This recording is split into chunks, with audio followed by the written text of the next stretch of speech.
Assalamu alaikum warahmatullahi wabarakatuh, everybody. I'm Preacher Moss, host of the SOS, the Shout Out Show. Hope that you're having a great Monday. I know most of you are pretty much through the tail end of your Monday, headed into Tuesday. I thought, brothers and sisters, why not capitalize on something we started a while back? We started a while back on the idea of making Mondays better, more better Mondays. So, what better way that we can make more better Mondays than talk about the Mamba Mentality?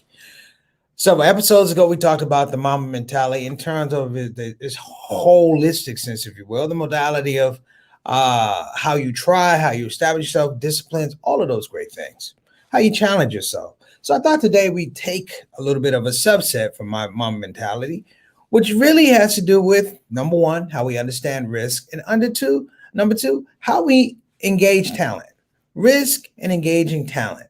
Now, I know these things could be really big areas, so I decided to wrap them around the idea of failure. Now, a lot of you have your own ideas of failure, wins, losses, up, down, plus, minus, and all of those things are fine. But a lot of times, failure, brothers and sisters, is merely an outcome. It's merely an outcome. And what it has to do a lot of times is how you perceive your preparation or how you properly train for something. And a lot of times that's the overlay in terms of how you look at an outcome, brothers and sisters, per se. If you study for an exam out of 100 points, I was just saying this to Satana, if you study an exam out of 100 points, you got 98.8 points. Are you really going to sit there and obsess over the 1.2 points you didn't get that would allow you to get to 100? A lot of times, most of you are going to go no. And you're going to attribute the idea that you got a 98.8 due to the fact that you have put in a lot of training, preparation, studying, things like that. Now, if you reverse it and you don't get a 98.8, you get a 58.8. Now you begin to look at it in terms of a much more keen eye on your preparation, your training, and your studying. And I throw the word in training when we talk about education per se, because it is training. It is the development of muscle memory to have good habits when you get to the table and you want to study or you want to write or you want to prepare, whether it's studying, doing a paper, quizzes, things like that. In life, it's the same thing. One of the things that's been really, really important for me in my development, and I'm sure in your development, is I understand risk. I've always broken down risk in terms of opportunity costs. For me to do A, it means I can't do B. For me to do A, it means I can't do C. I can't go back and do B. And what that means, brothers and sisters, is that you're making very resolute decisions about where you're going to put your attention, where you are absolutely going to be focused for whatever it is, for an exam, for a semester, for a career. These are things that are important. And on the other side of risk is talent. And when I say talent, brothers and sisters, everybody has a talent. Everyone has a talent. My good friend Jay Sakai Sandifer used to always say, everybody has a talent. And then I extended it. I said, everybody has a talent, but it takes skill to get paid for the talent, and it takes discipline to maintain the skill. Let me say it again. Everyone has a talent, but it takes skill to get paid for the talent, and it takes discipline to maintain the skill. Therefore, brothers and sisters, when we talk about failure, we are looking at episodes, if you will. And some of the things that we talk about in terms of episodes are not actually failures.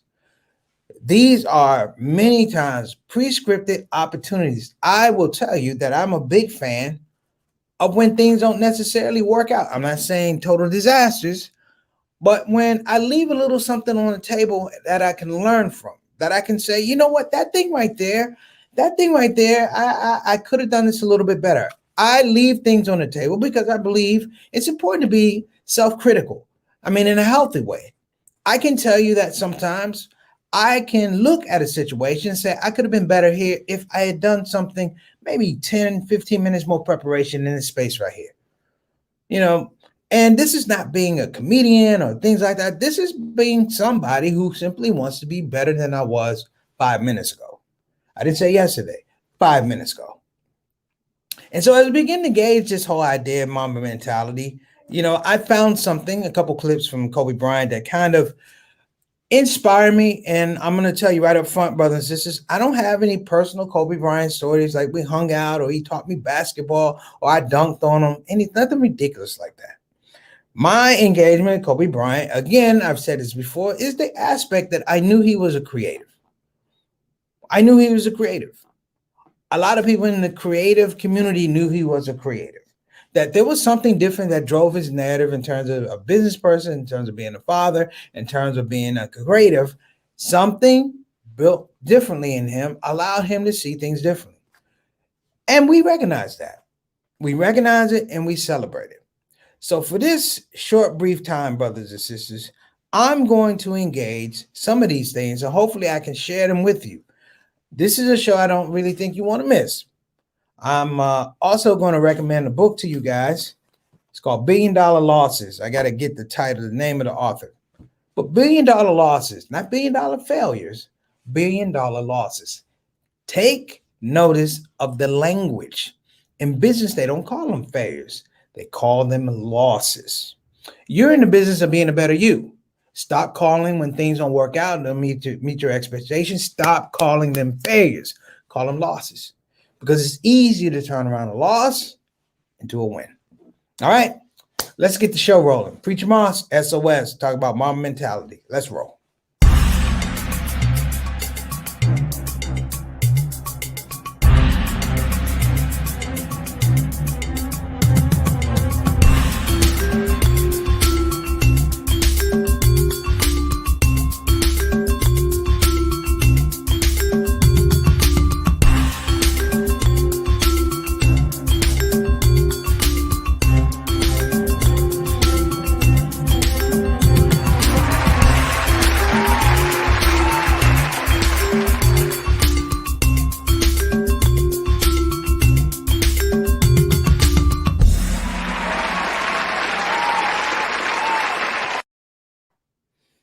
And we're back. Hey, if you're coming to the Shout Out Show for the first time, hey, thank you so much for stopping in, spending time with us.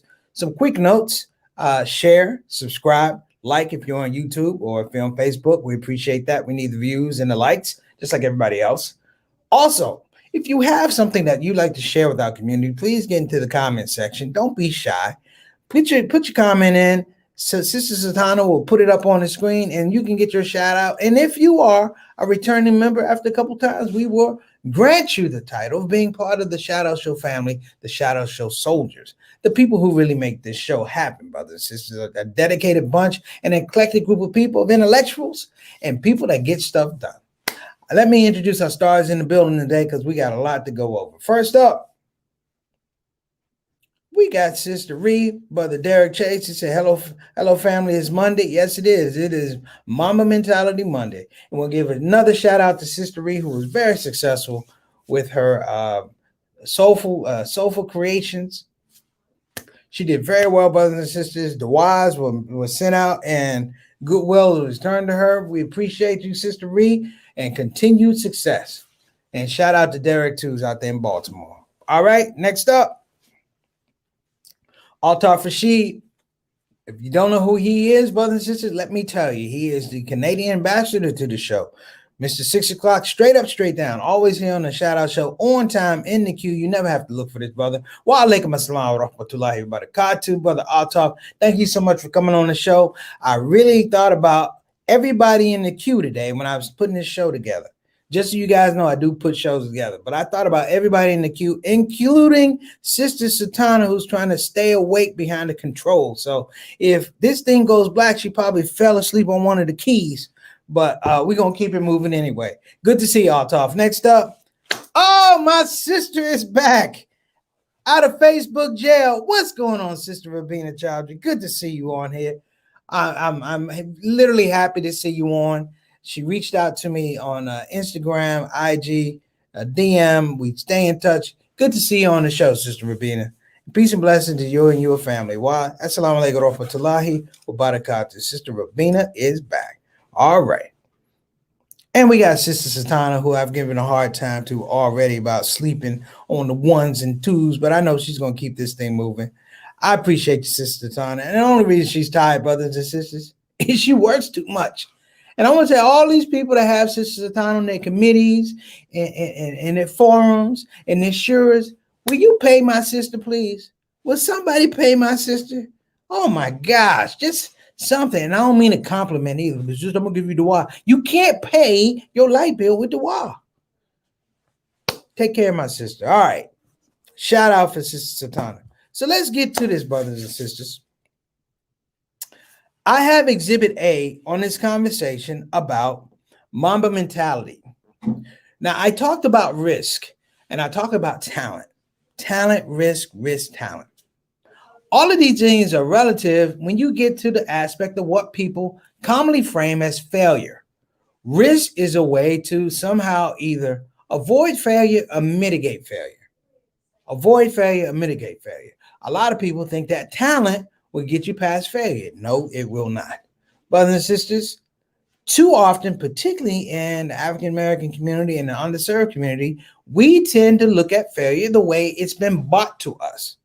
And when I say it's been bought to us, it's been presented to us in a prepackaged form whereby it's toxic, it's misinformed, and it's already detrimental because it's not given to you with the best of intentions. We're talked to about failure with absolutely no space for us to have our own independent inspiration, our own independent interpretation of what people are talking about.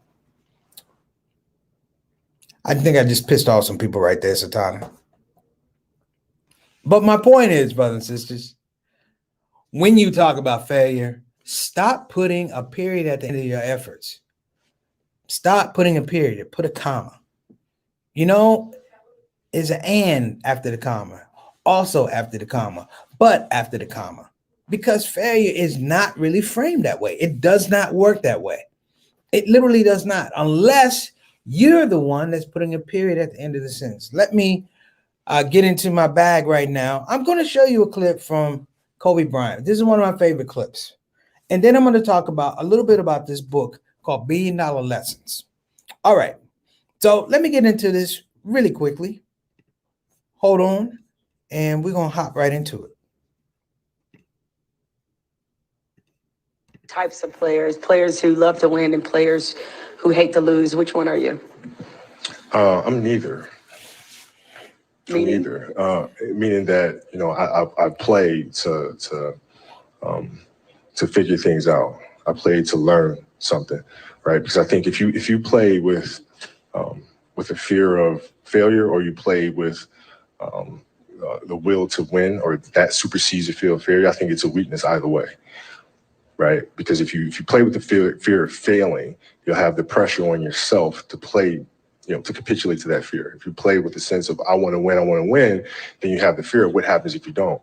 But if you find common ground in the middle, in the center, then it doesn't matter. You're unfazed by either, right? And that enables you to really just stay in the moment, stay connected to it, and not feel anything other than what's in front of you. So, I try to just be dead center. So a lot of people in general are afraid of failure. How did you become one of those people who doesn't seem to be afraid of failing? It doesn't exist. It's not existent. What the hell does that mean? Seriously, what does failure mean? It doesn't exist. It's a figment of your imagination. What does it mean? You're pulling a Jedi mind trick on me right now. Like, does it exist? No, I'm serious. I'm trying to think, how can I explain it? So, let's use happy endings, right? And then we can relate this to failure, why it's not existent. Everybody talks about, everybody wants a happy ending, right? Now let's go to the reality of it, right? Let's look at a fairy tale story. Let's look at Snow White. Mm-hmm. She gets a happy ending. She finds Prince or whatever. She goes on. She lives happily ever after. Well, I call bullshit on that, because 2 months later, the fact is they had an argument and he's sleeping on the couch. Right? So the point is, the story continues. The story continues. So if you fail on Monday, the only way it's a failure on Monday is if you decide to not progress from that, right? So to me, that's why failure is not existent. Because, if I fail today, I'm going to learn something from that failure, and I'm going to try again on Tuesday. And I fail, and I'm going to try again on Wednesday. So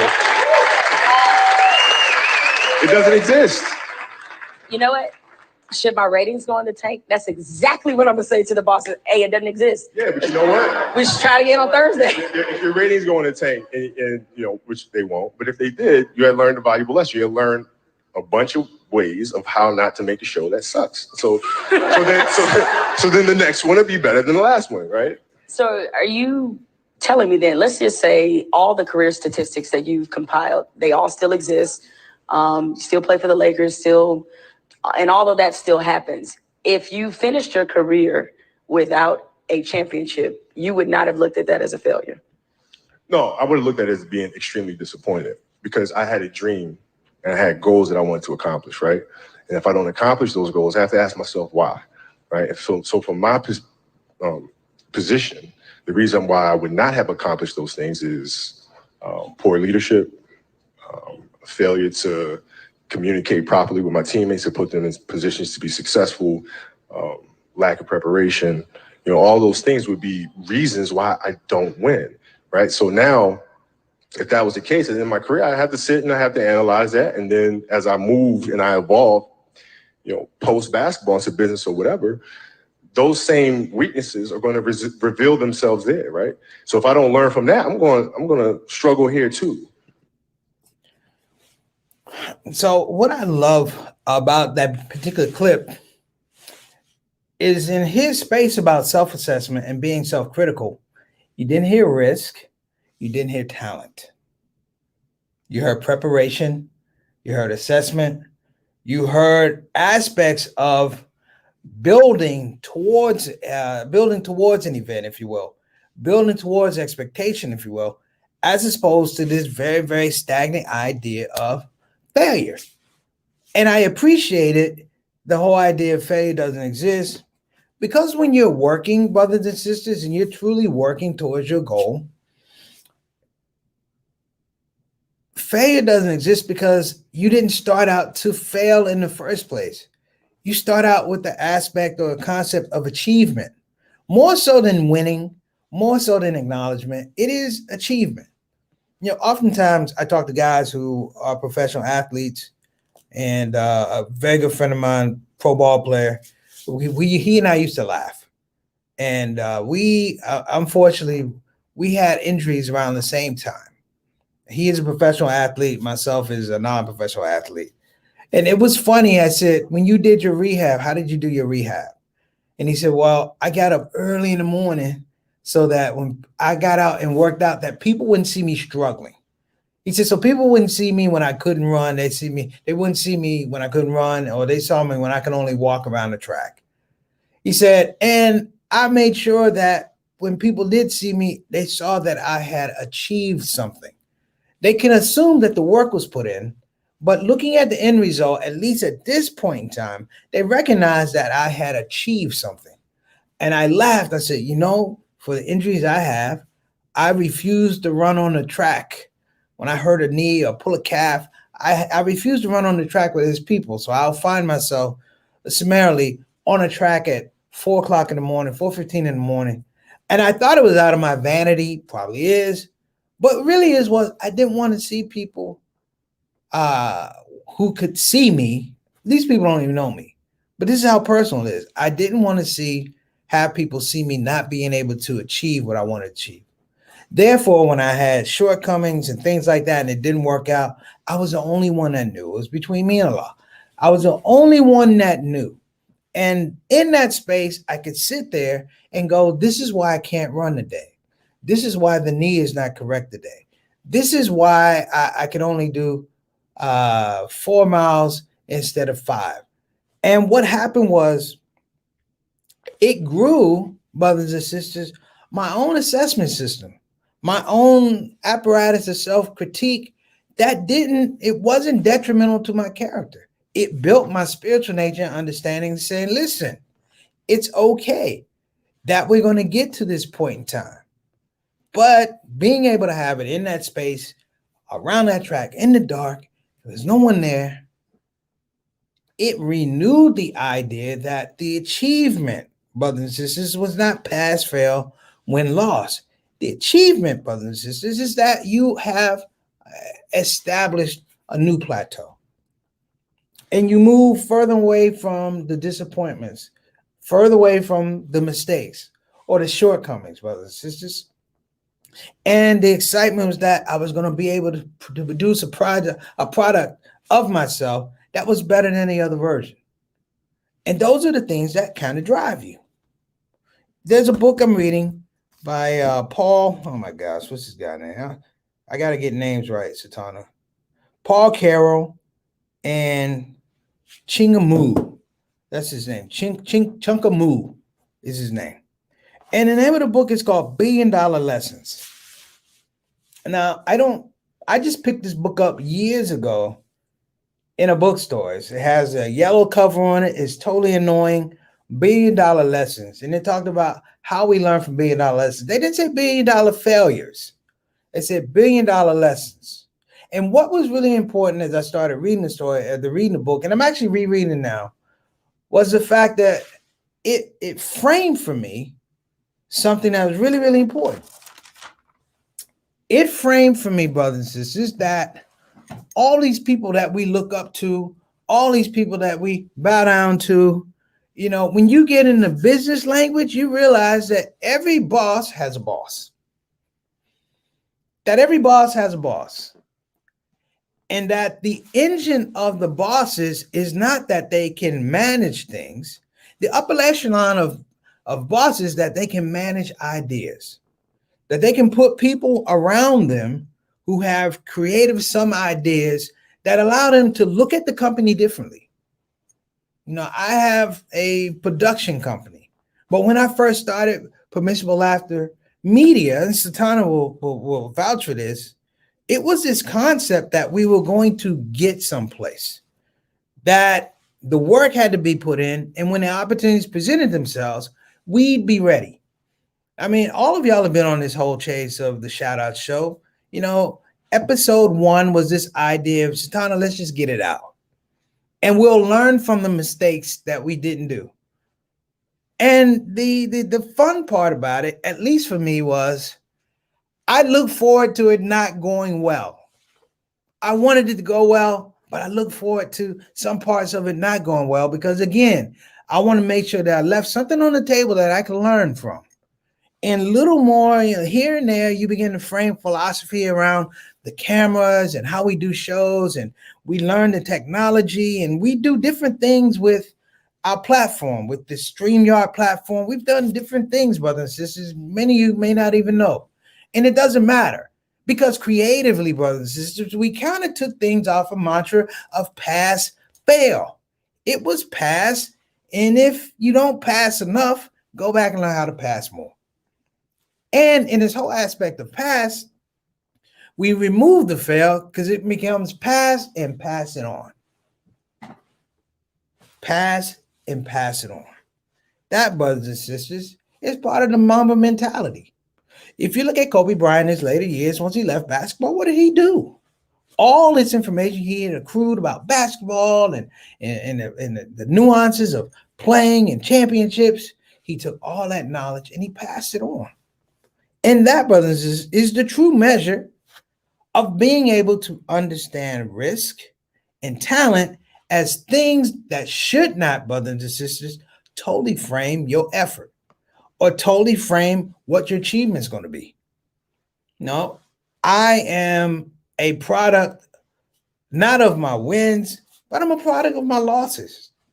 The losses mean more. The losses have more value. The losses hurt more. And I pay more attention to the losses than I did the wins. I'm not saying I'm maniacal, but if I get a paper and I get a 95, I am questioning and self-critical about what did I do about that other 5 points that I left on the table. And it's not the points, brothers and sisters. It is something in my practice or my muscle memory that I didn't do that allowed me to leave this on the table.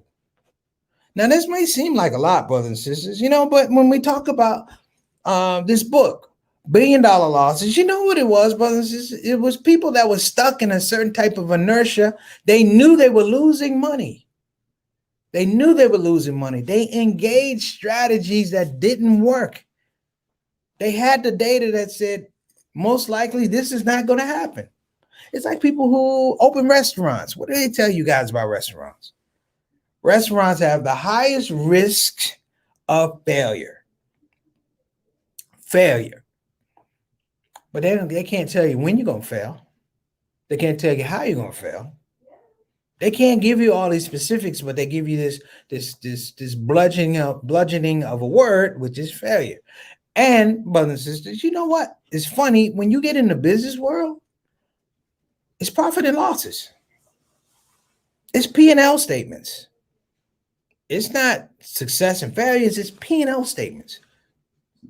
And maybe, brothers and sisters, if we could take a little bit of that and smooth out what we've been given and indoctrinated with the idea of failure, you can be a lot more freer in looking at what you want your achievements to be.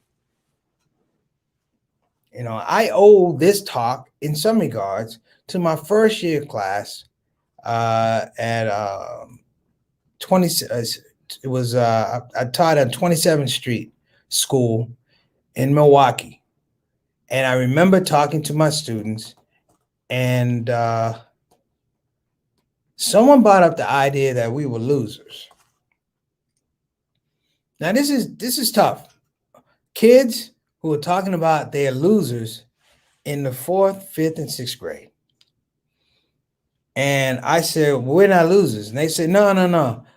You're not a loser because you went to college and you got a job, Miss Moss. I said, no, we're a team. So as the head cheerleader of the team, I didn't say the boss. I said, for the head cheerleader of the team, we need to look at our effort and how we're trying to achieve things and what our discipline is. And from that, it was beautiful to see particularly young Black men who have been beaten down in the system talk about refining their effort, saying, you know, Mr. Moss, I could have done this a little bit better. And somebody said, you know, I could have done this. I could have bought this at home. And I said, this is about our business. And they said, what do you mean? I said, because there's no success or failures. There's no success or failures. Well, this is we have losses, but we have wins. And this, brothers and sisters, and I'm going to show this last video because I don't want to leave it out, but I want people to understand where I'm going with this. You know, I spend time. I know you guys spend time when you put your shows together and stuff like that. But I think it's important to understand the Mamba mentality. And the Mamba mentality, Kobe Bryant will tell you that he made it up. That it was, hey, what's going on, Nassim? What's going on, Mama, son? Winning SOS family. Hey, little brother, JT on the show. All right. Yes, it is a lot of profit and loss, but I'm going to keep pushing, remaining faithful and positive, and see y'all again. That's it. Don't put a period where there's supposed to be a comma. Please. So I'm going to share this little bit of a clip from Kobe Bryant. One of my favorite clips, because it's about deliberate practice. And one of it is you have to face your shortcomings. Like you really have to face your shortcomings. This is a funny story. I had to take a bus one time and I was on my way to an appointment. My ride didn't come. I couldn't get a cab. Somebody said, well, the bus runs down there. And I remember at the bus station, at the bus stop, not the station, at the bus stop, I'm sitting there and there was a lady and there was a homeless guy. There was a lady and a homeless guy. And I remember trying to tell a lady where I was trying to go. I couldn't remember. Like for the life of me, I couldn't remember. And the homeless guy goes, you came all the way out to the bus stop. I'm getting dressed down by the homeless guy. You came all the way out here. You can't remember where you going. I said, I remember the direction, that I can't remember the name. And he gave me the name and he laughed. I said, why? He said, why you in that building before you came out? He said, you mean there wasn't a pen and a piece of paper? Did you write it down?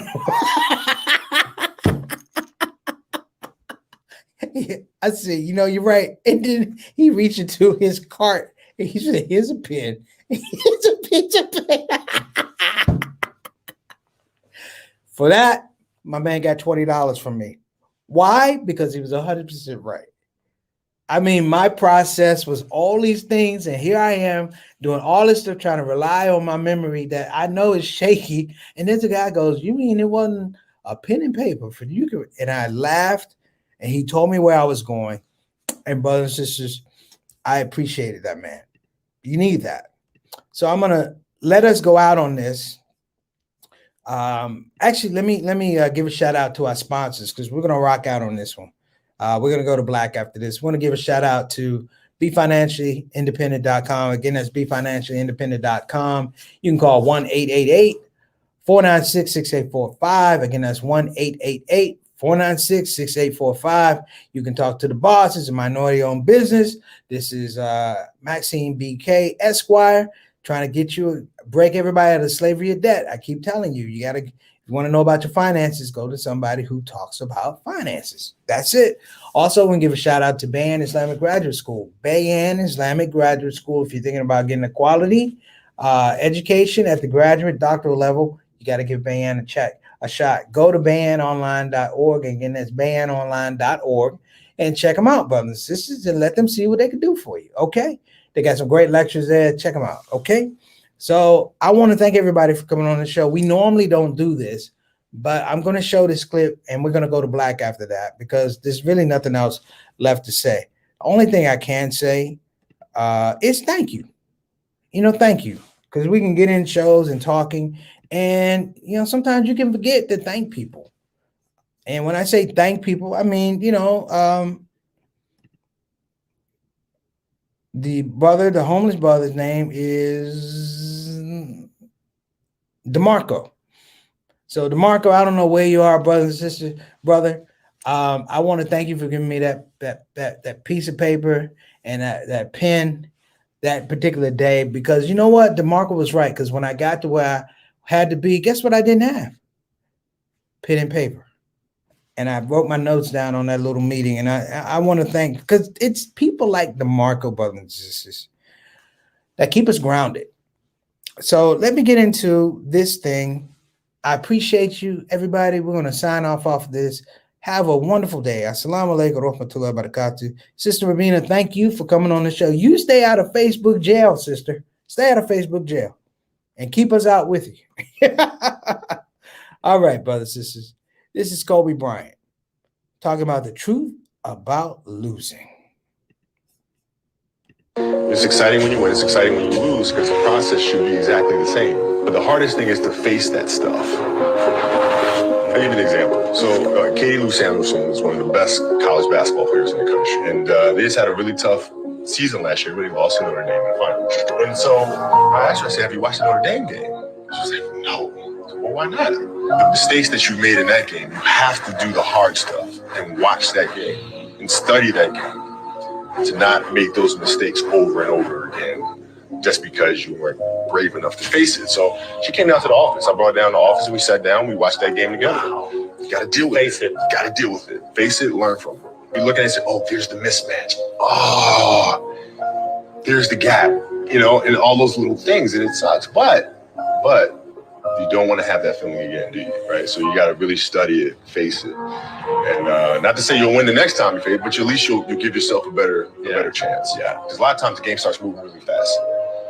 But if you train yourself to watch hours and hours of film, the game's not moving that fast anymore. You can really recognize who's doing what and why. I mean, Beyonce's the same thing. Really. After a performance, she's immediately on her laptop rewatching the performance.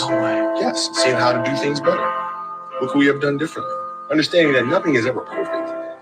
But the challenge is trying to get them as perfect as they can be. Mm-hmm. And what can you do? It's in your control. So control what you can.